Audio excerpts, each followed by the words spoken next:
I grew up in a family of entrepreneurs, and I think that's what really raised the bar for me. To me, entrepreneurship was the only way. I took a class called social entrepreneurship when I was in university, and that's basically how MyTindy started. MyTindy is now 5 years old.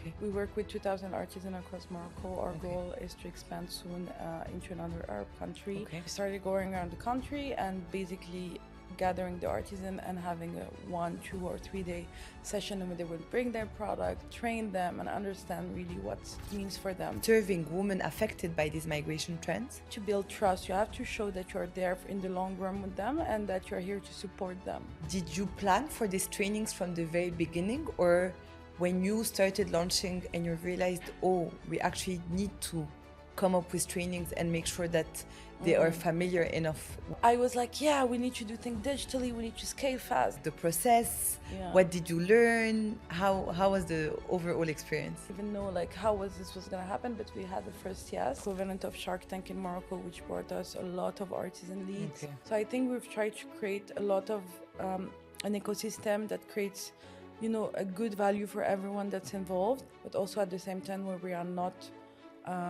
creating a new China in a way. So I'm a Moroccan, but I didn't live in Morocco. I actually lived most of my life outside of Morocco. I was born in France, and then I studied in Canada at McGill. So my choice to build a startup in Morocco was a very conscious choice. I really wanted to come back.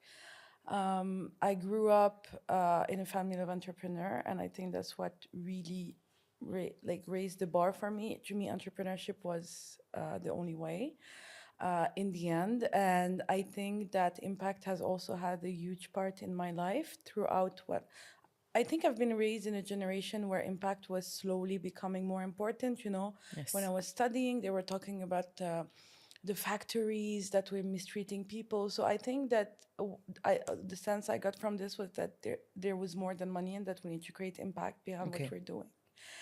And I took a class called social entrepreneurship when I was in university, and I really shaped my view on entrepreneurship. And I was convinced that impact can be you can build a living from creating impact, and that is one more reason to get up in the morning when you're creating jobs and creating a company. Very interesting. Thank you so much for sharing that journey with us. And it's very interesting. You're not the first founder who tells us that the journey started in university as well. So it's very interesting to see Yeah. where is the starting point. So now that we know a bit more about yourself, could you tell us a bit more about your company? How did it start, and why did you start it? Sure. So as I told you, I didn't really grow up in Morocco. I grew up maybe 10% of my life in Morocco, but I used to go there often, and I would go and meet people. And when you're a tourist in Morocco, you always meet artisans. So That's very it's true. part of the touristic experience. And I went into also unbeaten paths, like to guide tours, and went in the mountains. And I met a woman that was called Fatima. Fatima was a very skilled weaver. She wove like beautiful pillows, rugs.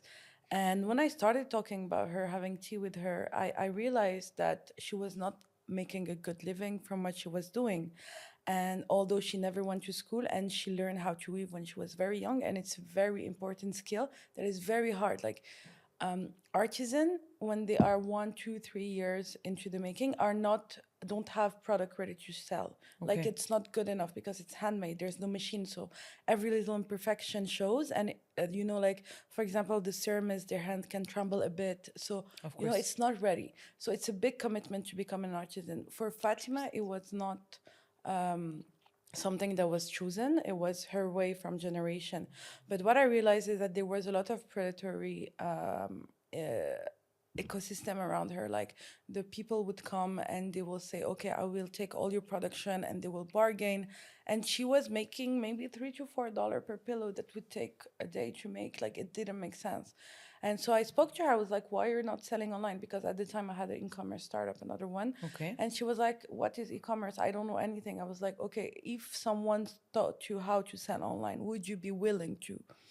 And she said yes. And I've continued the exercise over 1 year asking every artisan the same question, and I never got a no. So I understood that there was a real gap in the market and a gap in the skills. So these artisans had the skills, had the product, but they had no way of marketing them, putting them on a website, and making sure that they get fair pricing for their products. And that's basically how MyTindy started. MyTindy is now 5 years old. Okay. We work with 2,000 artisans across Morocco. Our Okay. goal is to expand soon into another Arab country. Okay.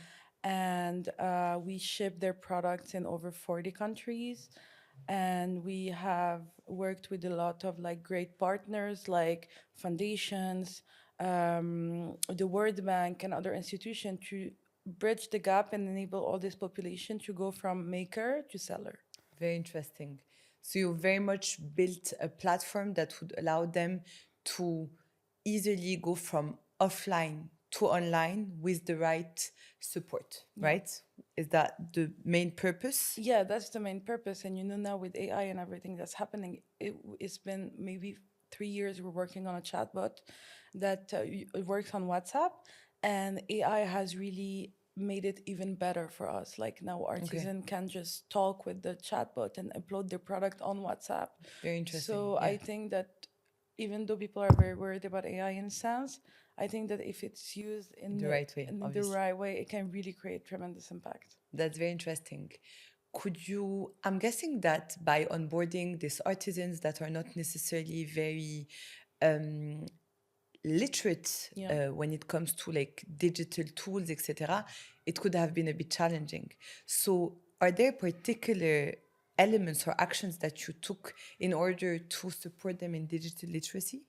Yeah, of course. I mean, we started thinking that we could do everything on WhatsApp with them, but it turns out that we need to create trainings for them. So we started going around the country and basically gathering the artisan and having a 1, 2, or 3 day session where they would bring their product, train them, and understand really what it means for them. Because like we are like you and I are from I don't know, an education where we know how to read, we know how to write, we don't even realize what it is to don't know how to read or write. Exactly. And this is what happens to certain artisans. Like go to supermarket, you don't know how to read or write. How we're gonna figure out anything in the supermarket? Well, that's this apprehension that makes it. You have to build trust. You have to show that you're there in the long run with them and that you're here to support them. And could you tell us honestly, did you plan for these trainings from the very beginning, or when you started launching and you realized, oh, we actually need to come up with trainings and make sure that they are familiar enough with the digital environment and everything? No, of course. As I told you, we were planning on doing everything on WhatsApp. I was in university when Uber was born. Like I took my first Uber, maybe I was one of the first users.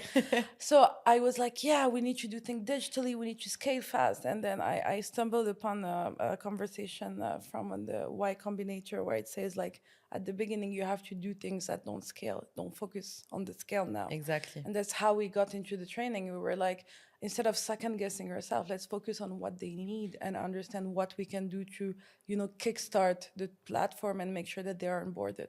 Got you. Very, very interesting, and I think it's clear to see the approach in a way that makes it very realistic. Aida, do you remember the first artisan that you onboarded into the platform? I do. Could you tell us a bit about like the process? Yeah. What did you learn? How was the overall experience? So to the very first that we onboarded, we made a list. We were like, who are the easy targets? I mean, the one who are almost sold versus the one that are yet to be, like they don't really sell into the project. So we made a list of the people that were very interested. And the first one was a woman named Hanan. And we met for a coffee and she was like, I'm in. And it was the first one. We took the product photos. We didn't even know like how this was gonna happen, but we had the first yes. And so we took her product and boarded her.